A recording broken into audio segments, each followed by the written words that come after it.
Sa Tokyo, Japan, ginanap ang mainit na press conference para sa inaabangang laban nina Joshua the Passion Pacquiao at Yuya Little Piranha Wakamatsu. Punong-puno ang venue ng mga media, fans at opisyal ng One Championship.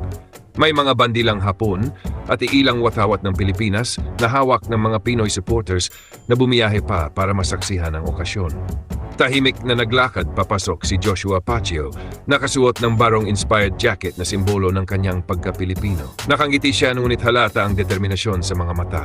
Samantala, sinalubong na malakas na palakpakan si Yuya Wakamatsu, na kilala sa Japan bilang isa sa pinakamalakas na mandirigma. Unang nagsalita si Pacquiao. Sa kanyang malumanay ngunit buo ang loob na tinig, sinabi niya, open quote, malaking karangalan para sa akin na lumaban dito sa Japan. Respeto ko si Yuya, pero dala ko ang buong puso ng Pilipinas. Handa akong ipakita kung ano ang kaya ng isang Igorot warrior. Close quote. Umalinggaw ang palakpakan mula sa ilang Pinoy fans habang ang mga Hapon ay nakikinig ng seryoso. Sumagot si Yuya, diretso at may halong kumpiyansa. Open quote, Joshua, welcome to Japan. You are strong, but this is my home.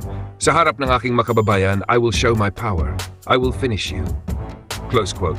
Naging mas mainit ang atmosfera nang magsimula ang Q&A. May reporter na nagtanong kung paano nila hinahanda ang sarili para sa laban. Sagot ni Pacquiao, open quote, disiplina at tamang mindset. Alam kong nasa teritoryo ako ng kalaban pero hindi ako natatakot.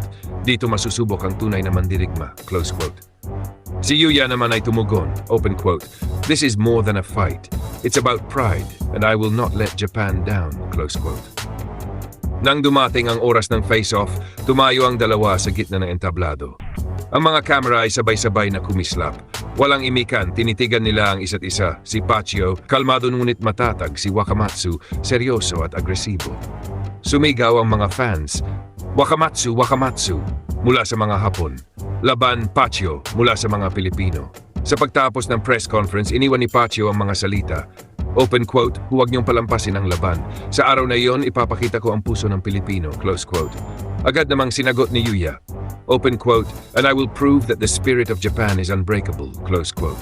At doon, naging malinaw, sa darating na laban, hindi lang ito simpleng pagtutuos. Ito ay magiging banggaan ng kultura, dangal at pusong mandirigma.